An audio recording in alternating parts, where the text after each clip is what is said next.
do you like the feeling of power you have as a newspaper proprietor of being able to sort of formulate policies for a large number of newspapers in every state of Australia? Well, there's only one honest answer to that, of course, and that's yes. Of course one enjoys the feeling of power. The newspaper can create great controversies, stir up arguments within the community, discussion, can throw light on injustices, just as it can do the opposite. It can hide things and be a great power for evil. It's not a perfect system, obviously, but can you think of a better one? Hello and welcome to episode 22 of Murderocracy, the podcast that keeps an eye on the news and influence of News Corp, the most influential media company in the Western world. I'm Cam Wilson. And I'm Sammy Shah. Hey, Sammy, how are you this week? I'm fine. I didn't have COVID. How are you? How is COVID? What's COVID like? I haven't heard much about this COVID thing. Yeah, this little known thing. I know, it's pretty hipster, but yeah, I'll tell you about it. No, it was okay. So I caught it. Do you know which variant it was? No, I only did a rat test, so I don't know if I would know if I did like a PCR. But no, I got COVID. I'd kind of been feeling I've been procrastinating a bit at work that day, and then I was like, oh, maybe I'm just like not loving what I'm doing. And then I kind of realized that I was actually feeling a bit dodgy, so I did a test on a whim, and I was actually surprised to see that I had it. But I'm boosted. You know, I've had 3 doses, and so for me it was like pretty not too bad, although I am paranoid because I read a viral Twitter post, which is where I get all my medical information. Yeah, of course. About long COVID, and the idea that one of the places they think that people get long COVID from, or one of the reasons, is because that by exerting yourself before you've like fully recovered, your body kind of develops an immune system disease because it trains your body into being like, I'm still under attack. And so that's why people have had, symptoms like, brain fog or headaches or lethargy for like a year, because the virus has kind of been dealt with, but their body still feels like it's under attack. So are you taking it easy at all? Yeah, I've been trying to lay pretty low. But I mean, I feel like we've been saying this a bit, but what a time. I'm just, everything in the news is like, is pretty depressing. Like, I mean, the Kimberley Kitching stuff this week I found to be pretty ghoulish. Well, the way it's been covered particularly is exhausting. Like, there's the Daily Telegraph has a front page story today by Emma Hassar, the ex-Labour MP who's also got, claims that old Labour treated her terribly. And then there's the counter analysis that kind of comes in from people going, well, her former staff said she was a bully as well. And it's become this whole thing where I've realized it's very depressing, but if you're in Australian politics and you die, you still don't get to escape Australian politics. Like even in death, Kimberley Kitching's life is being used as a political weapon against each party. Yeah, so Kimberley Kitching, I didn't intro, is I guess was a Labor MP who died suddenly in her early 50s, and was well known to be quite a factional kind of warrior. So really, in the games of politics, and she was competing at this moment to keep her seat. So there were questions about whether, because of kind of jostling from other politicians, whether she would be able to keep her existing seat because she's already in Parliament. So she died of a heart attack, and very soon afterwards, her kind of allies within the Labor Party began to use this really unfortunate event as kind of fodder, being like, she, essentially, it didn't take very long for people to say that she was killed by the stress of potentially losing her seat, which I found to be exactly. That's the thing. See, there's 2 things here. One is the discussion of, does Labour Party have a culture problem, for example, or what Kimberley Kitching's claims of being bullied by a cohort of parliamentarians in the Labour Party. Is there any validity to that? That's a thing that needs investigating, or at least can be and should be discussed, about cultural problems in political parties overall. Because if the Liberal Party was accused of this and has been accused of similar things many times in the past, Labour has gone very hard in criticizing them for it. So, it behooves Labour to take any accusation seriously, to show that the level of weight they put to issues like workplace bullying, harassment, etc., aren't aren't partisan. It's, don't have a political edge to them, but they actually are concerned about these issues. That's one thing.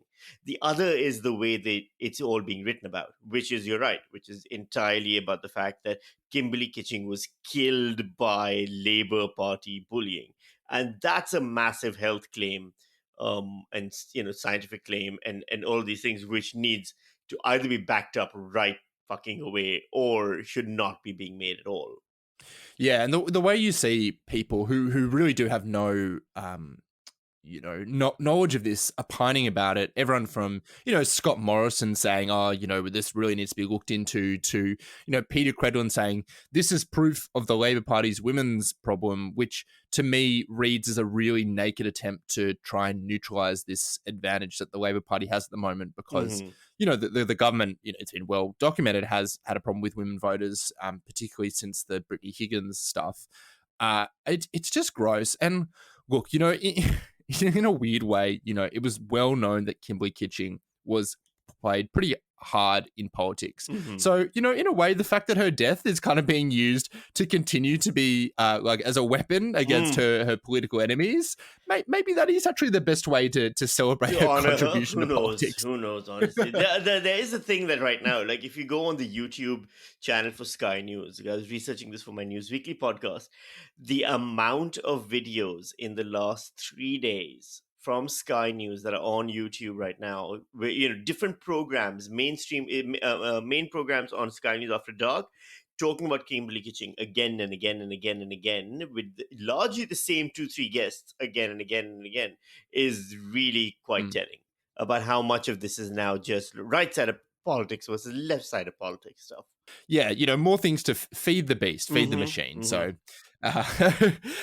speaking of the machine, we will be talking about quite a few things today. In particular, there's one. There's some pretty grim stuff in here, so just we'll warn you ahead of time. But it is a bit of a serious one. But as always, thank you to our patrons who make doing this possible. It means a lot that they support us, and if you would like to support what we do and continue doing it, the best way to do is to go to patreon.com/murdocracy to help us out. And thanks everyone who helped so far. Absolutely. Cam's COVID recovery is not cheap. So let's get this going, folks. Yeah. Ivermectin is, exactly. It's very, very hard to get. I've got to pay, international shipping. Dealer, so that all adds up.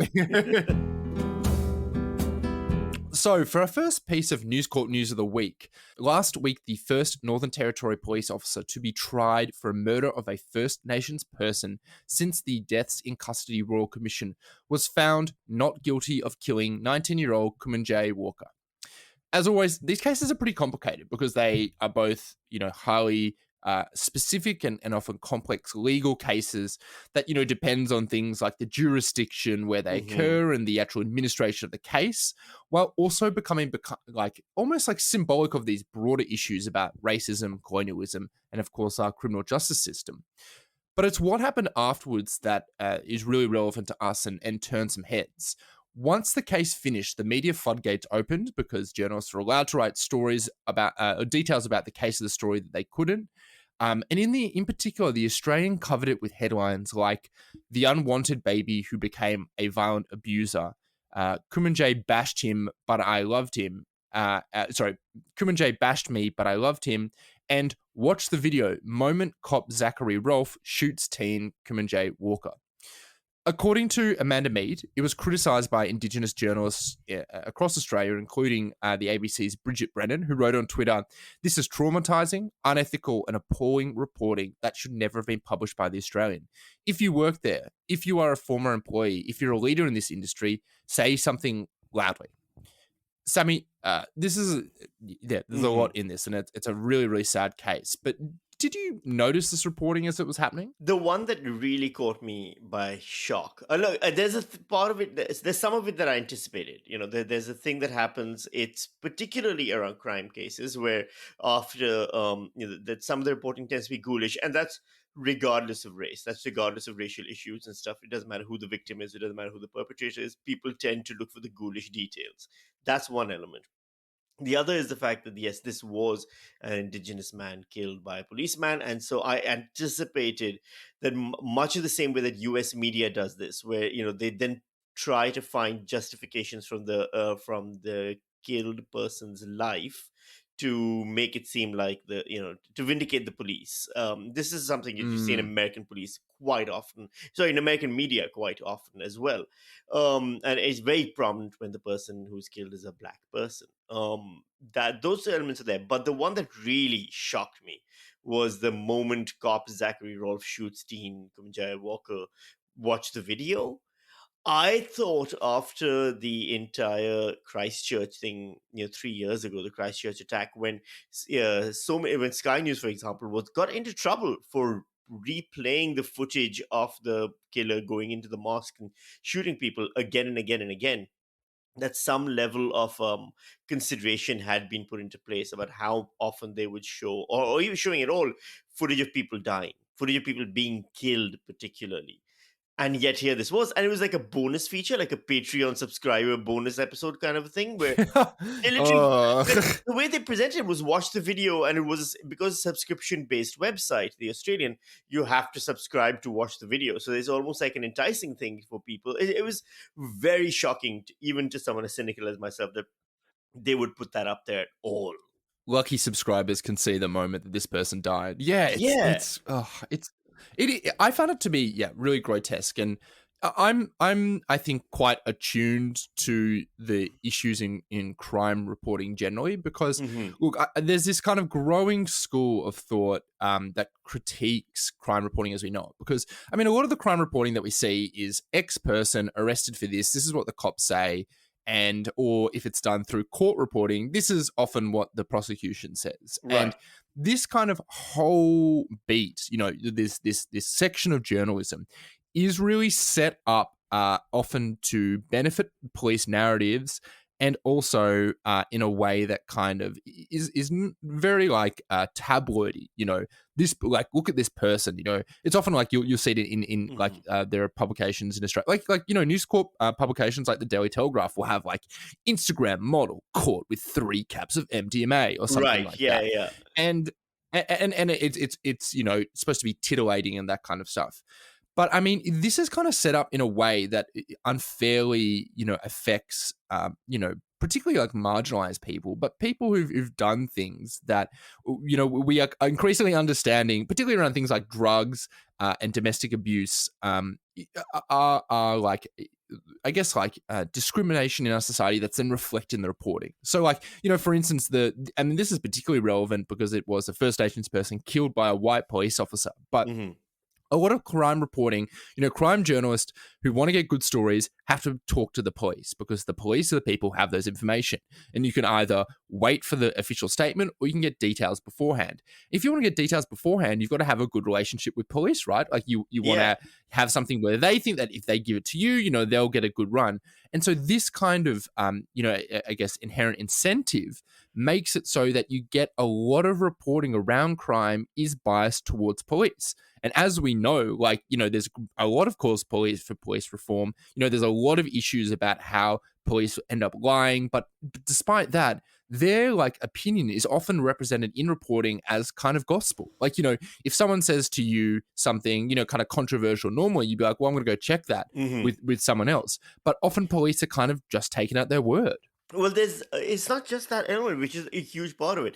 There's also the fact that we now in crime reporting have seen this weird surge of the true crime podcasts, etc., and how there's been a lot of comment. There's Mm, been a lot of commentary around so many of these cases having to be revisited because at the time, for example, whenever they do true crime podcasts, one common theme many people have pointed out is police bungling chain of evidence, police messing up certain things, mm. or maliciously covering up certain information.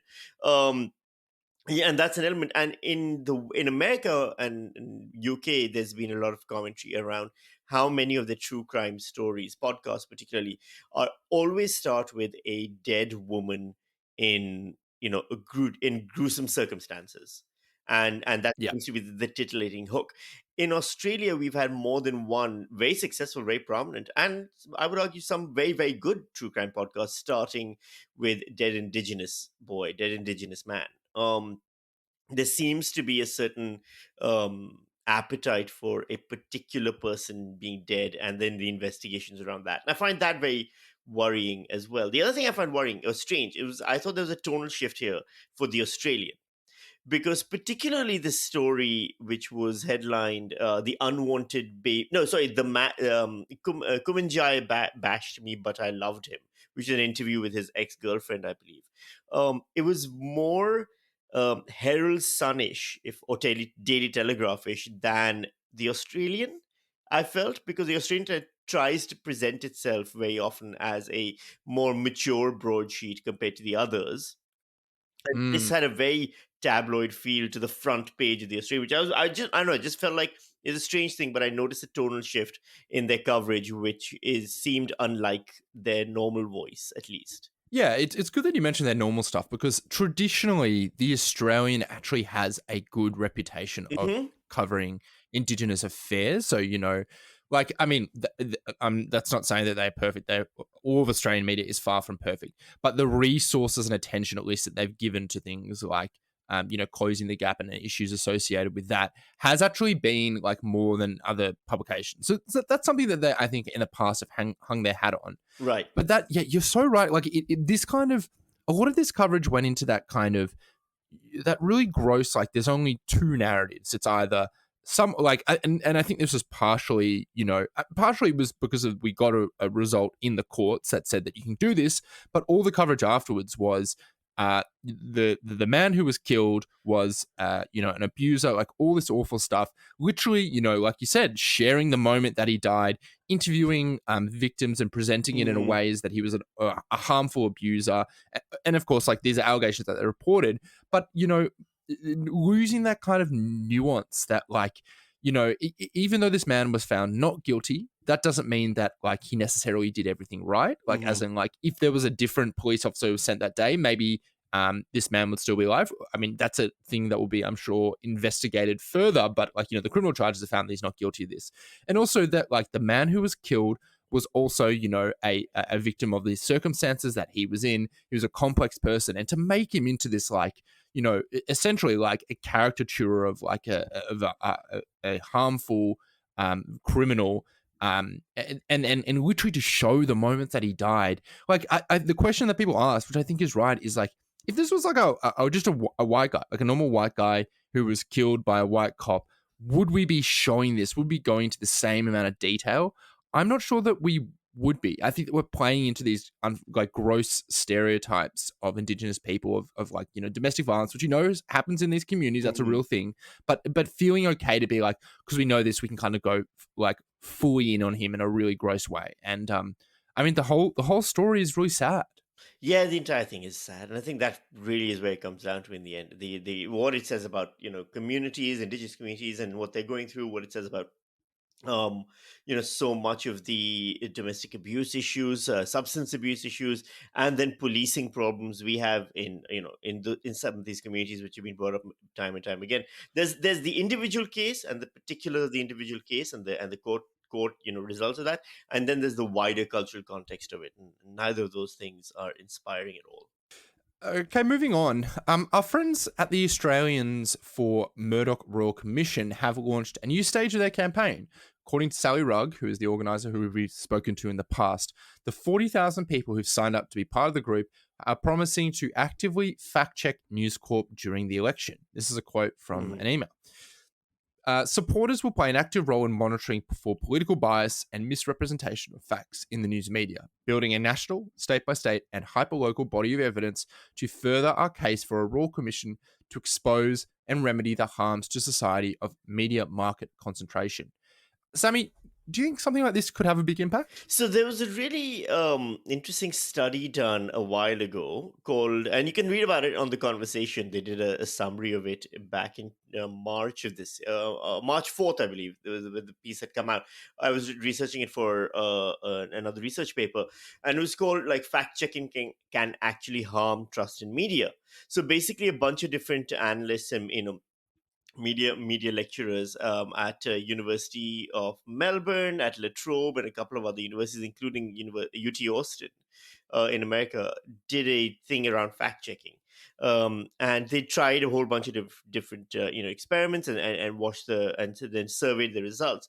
They found that fact checking in political journalism actually has this weird effect of damaging all political journalism's credibility. And the idea was basically Oh, that if a politician, for example, says something, and you report what he said, then you publish a correction on what he said, saying actually what he said is wrong.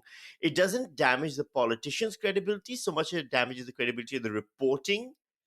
For, people hold the journalists interesting. they hold the journalists to account for reporting something that turned out to be false, and then after that holding of account spreads wider to all political news around the subject. So not just the one newspaper that did, but everyone who does it now.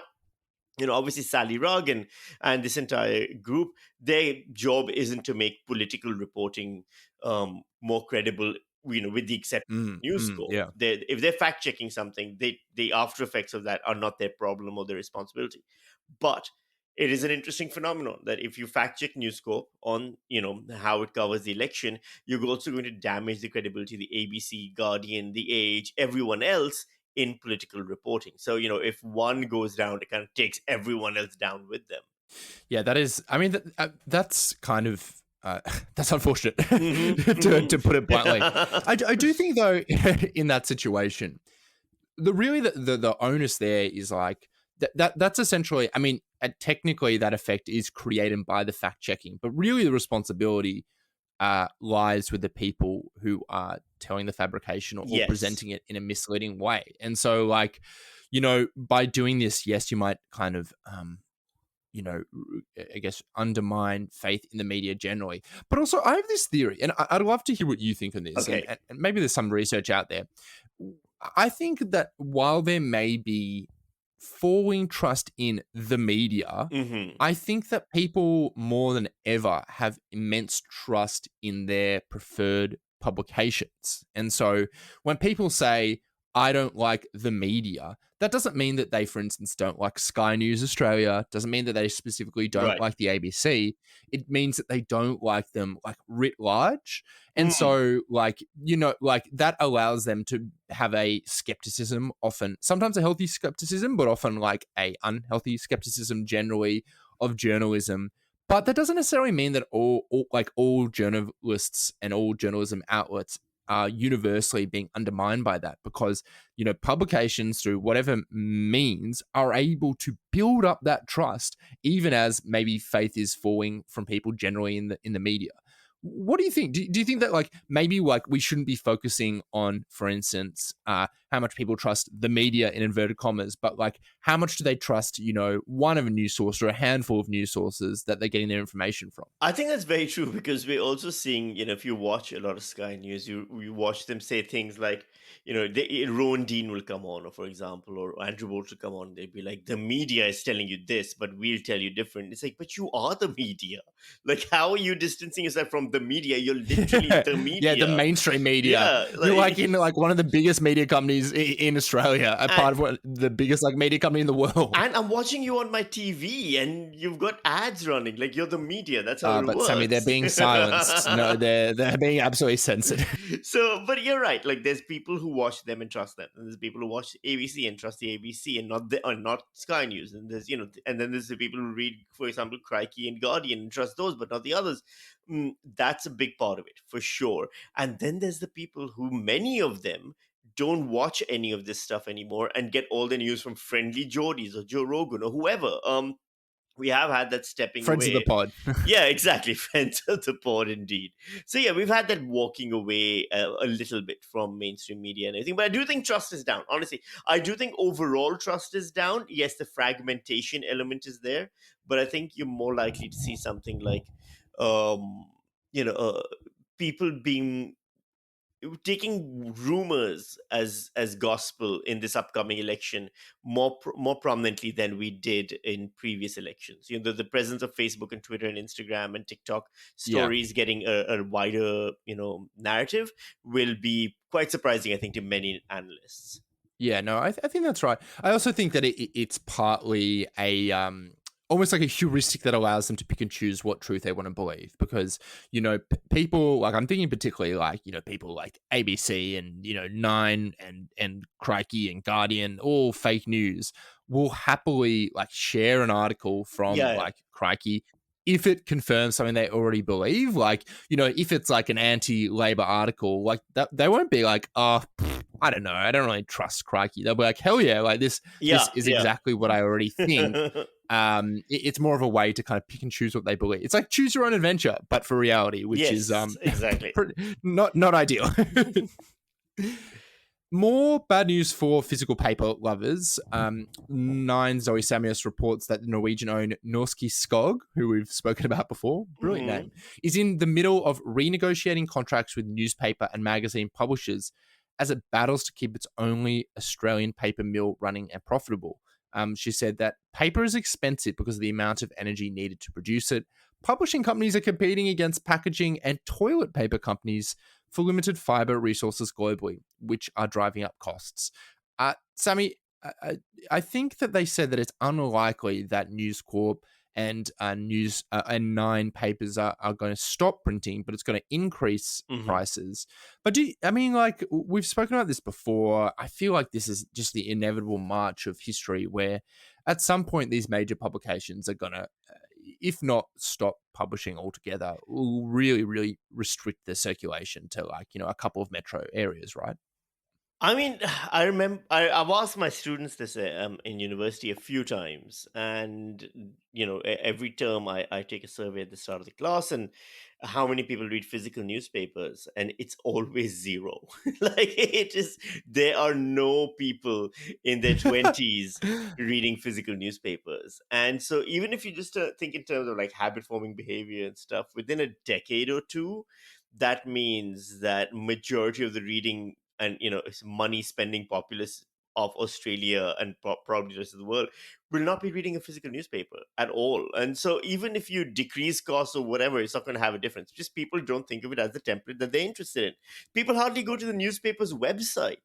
They get their news through aggregated Yeah. social media feeds. They don't. So yeah, I think it's as dead as the dodo, unfortunately, and it's a shame because I love a physical newspaper, but I'm not doing any stakeouts. I need to hide my face behind one, so it's fine. Okay, can I ask you, is this a Mm. rose tinted view of history? That the idea that people in the past, because they had these physical papers where it wasn't decided on an algorithm who decides, I think you're interested in this, I think these are the Facebook groups you're part of, so these are things I'm going to present to you. Mm. But physical newspapers, which is considering the reader, of course, but Yes. is more general and is also the editors and the sub editors being like, well, this story may not necessarily be the most, wouldn't drive the physical equivalent of clicks, but is important. War in Yemen or something like that. Hmm. So we're going to Hmm. put that front and center. Are we losing that well-rounded kind of consumption of media where people are like, oh, like I'll read some more outside of what I would potentially always read?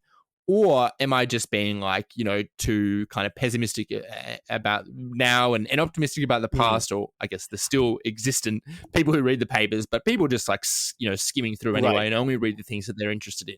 Look, I mean, I spent so much time reading about this and studying it and kind of teaching it because it's a big part of the discussion around the way news is changing. One of the subjects I'm teaching this term at University of Melbourne is called New Media Storytelling. It's about a focus on new media and compared to the old. One of the big things was in the past, we know for a fact that newspapers had a general data gathering enterprise, if you will, which is purely based on subscriptions on which suburbs bought their papers, whether the suburbs are affluent, what the racial makeup of the suburbs were, that kind of information you could get. But overall, the kind of granular, this person likes stories about this particular topic and also shops from here and also has this much money in their account and also goes there on holiday, the way we can kind of pinpoint information and personal data now was not present then. So that was one of the things where they didn't focus so much on what the consumer, what the reader wants, as much as we do now when we do our news gathering and news publication. The other thing was that I find fascinating is the way we interact with newspapers. One of the big topics of discussion always, or like a quiz question, or just a getting to know you question in the past used to be, what section of the newspaper do you read first? If you're a kid, it was the comic section. If you're a teenager, it's the sports section. If you're, an adult, it's the finance or the political affairs or the foreign affairs section. But people then read the whole thing largely. Or if you were more likely to read something from another section because you browsed the newspaper. Though, you don't go to the Age website or the Guardian website or Crikey's website and browse it. You generally are led there by something Yeah. else. No And way. that's I'm such not. a I'm big not like I'm going to change. check out the Guardian. I'm not like I'm going to check out the Guardian Mm. sports section today. Yeah, No. exactly. And it's such a big change in how we consume news in that, and we've seen this happen. There's been a big commentary in America when they're trying to save some of the more, the smaller metro papers like the Miami Herald and things. David Simon, the guy who created The Wire and did a bunch of other TV shows, including Tremmy, he was on a congressional panel, and he said, the day I see a reporter from the Huffington Post at a local council hearing is the day I will admit that newspapers it's okay for newspapers to die. Because the main thing we lose when newspapers die and that kind of approach to journalism dies is small niche stories. I really think that you can chart a rise in corruption within political parties and within local politics with the decline of coverage around local politics and resources to put reporters in local politics. How many court reporters does every newspaper have? How few of them there are left? These things have an impact on holding truth to account or holding power to account. And so yeah, it's been a tragic thing, but also time moves on, time marches on, technology changes. Maybe we'll come up with an alternative. I don't think we've replaced the newspaper and the way we interacted with it in a way that's been good for society yet. Yes. That was a long monologue I went on. I'm sorry, but I love that topic. No. I'm interested. I'm just like it's again. We're coming back to a theme of a grim episode today. But let's move on, shall we? One of the big stories last week that we didn't get a chance to cover because I was ill was a huge scoop from the Australian. Yeah. Last week, the Australian's weekly media column, the jewel in their media reporting crown, led with a story about how ABC journalist Tom Joyner had received a massage in his downtime. Here's the story. Joyner had just spent 3 weeks covering the war in Ukraine after being working, for many days straight in a literal war zone. Joyner and another journalist was replaced by other ABC correspondents and took some time off and went to Poland. While there, he shared to his personal Instagram account some stories, so rapidly disappearing, quite informal content, about getting a massage. And this, according to the Australian's Nick Tabakov, raised the hackles of at least one ABC staff member who essentially said it was like a bad look and insensitive. Sammy, what do you think? Was this a bad look for the ABC for a war correspondent to be getting a massage in his downtime? I mean, look, the easy punt here is Nick Tabakov did something really ridiculous, and the Australian should be focusing on far more important issues than this and all those things. That is a part of it, yes, definitely. Another part of it, and another very important part of it, is that war correspondents aren't like, they also need a break sometimes, and it's okay to take a break, and it's okay to have a whiskey and knock back something, or go get a massage, which happens in war zones and in times of crisis and things like that. These are all human behaviors. I think we're in the overshare world, so I don't know if putting it on Instagram stories was the best thing or the smartest thing. I thought, the ABC journalist Tom Joyner has said, on social media, that he put it up to show that these are part of the experiences of a war correspondent. When you're carrying a camera for 3 weeks, running, you develop muscle pain, etc. Those things. Right, just to jump in, those cameras like that they carry as well. As someone who I worked very briefly with a camera at ABC, they're big. Like they're not light. Like lugging it around. Yeah, like you would actually get muscle pain that would actually inhibit your ability to do your job. So there's definitely that aspect. The thing I always think about is, if you are a Ukrainian and you're watching the ABC's coverage of this, or you hear about this, or you see, Tom Joyner's page, whether you're a Ukrainian in Australia or a Ukrainian in Ukraine, however you come across it, you will go, that's deeply inappropriate. If someone was in a war zone in Pakistan, doing coverage of war on terror in Pakistan. There's massive war happening, and then they also post a video of themselves getting a massage because they're taking a break. I don't know that I wouldn't have reacted with the same level of outrage as many people did, which is, I think, Ooh. and I think that's an interesting thing, which is it's a human reaction to have that outrage, and whether or not Nick Tabakov should have made it a story and whether it's worthy of a story is a separate thing. But I do think posting it to Instagram might have been in poor taste in retrospect. Oh, okay. So I should disclose that I know Tom, Mm. not super well, but I really like his reporting. Yeah, I he's know a him by the more way, professionally. phenomenal journalist, Yeah, excellent yeah, reporting. yeah. I'm not questioning any of that. Incredible. Yeah. I'm gonna like really strongly disagree with you here. Mm. Where I mean, I know what you're saying. Like, it is valid for people to have whatever feelings, particularly when someone's actually being affected by war. Of course, I would never say you shouldn't feel that way. That being said, like, I mean, I just can't imagine anything that was less of a story. Like, this was a very reasonable thing. Tom's journalism in particular, like, I have such admiration for it because he's an incredible photographer and videographer. He has this ability to elevate these small moments, small stories, ordinary interactions with people and places to something that tells you a lot about their lives, who they are, what it's like for people who aren't yourself. Mm-hmm. And him, like, documenting going to Poland, getting a massage from a physio who did that on the side. It's just another example of, like, he managed to make an interesting, like, I looked at them and I was Right. like, that's kind of interesting. So the fact that, like, I think actually what he was doing, I mean, like, one, it's his private Instagram. I know he's a journalist, but, like, it wasn't like Yeah. this is the ABC branded account. It was kind of an informal thing, and and also just because, like, he'd worked 17 days in a row where he very reasonably was concerned about being in a war, like, Yeah. facing possible death. Like, him getting a massage, which is, again, maybe by some people presented as like a kind of a treat, but for someone who is using their body in their work, it's also kind of important.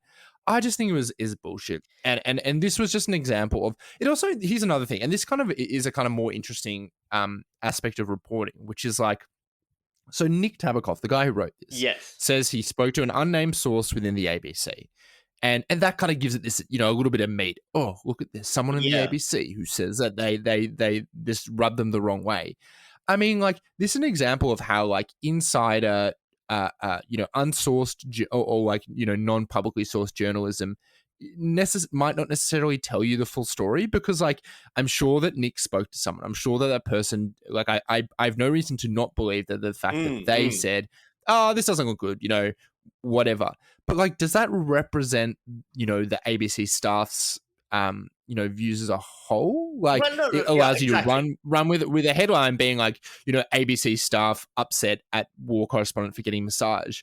But that, like, although it may be technically true, someone did that. Does that actually tell you the story of how ABC staff really feel about it?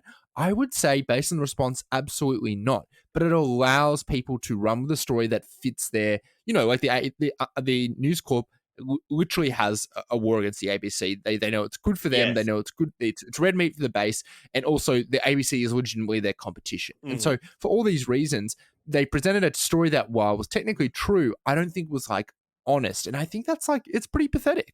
Well, yeah, agree. Like, so that's why I said there's two things here. One is, Nick Tabakov posting it on Instagram stuff. The other, Nick Tabakov writing the story, and the other one being Tom Joyner posting it on Instagram. I feel like Nick Tabakov writing the story, there's no story there. It's not a good story, and it also speaks poorly for the Australian for running it. I definitely believe that.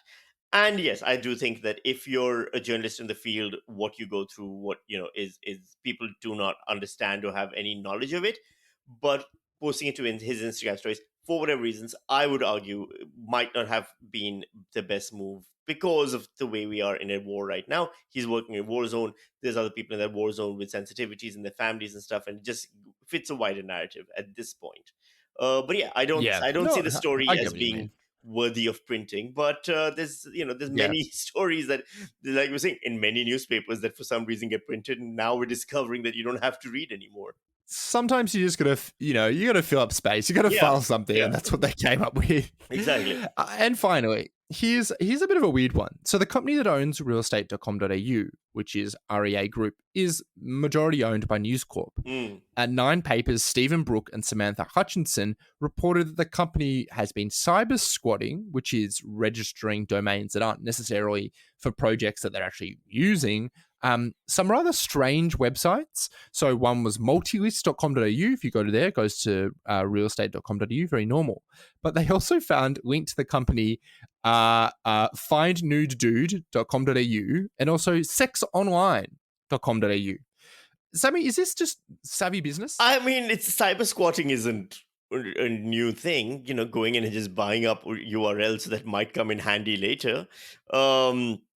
I guess maybe they just figured out that there's one day potentially going to be an appetite for findnudedude.com.au, and hey, maybe they're the smart ones. Look, I'm not going to question the business savvy of News Corp. That is one thing that we have That's realized. true. And given the last 2 years, when every single major news outlet around the world is hemorrhaging, and they're somehow doing well, they're riding the wave of the social media and trust in media and all of these challenges that the world is throwing at them, and somehow still earning a profit, expanding, doing all of these things.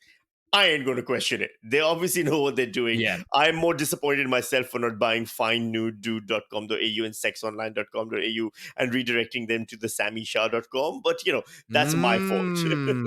That would have been good, yeah. I actually recently registered a website. I got wilson.cam. I don't know if you know, there are all these Yes. crazy web suffixes now. Like you can I was looking and you can get anything .navy.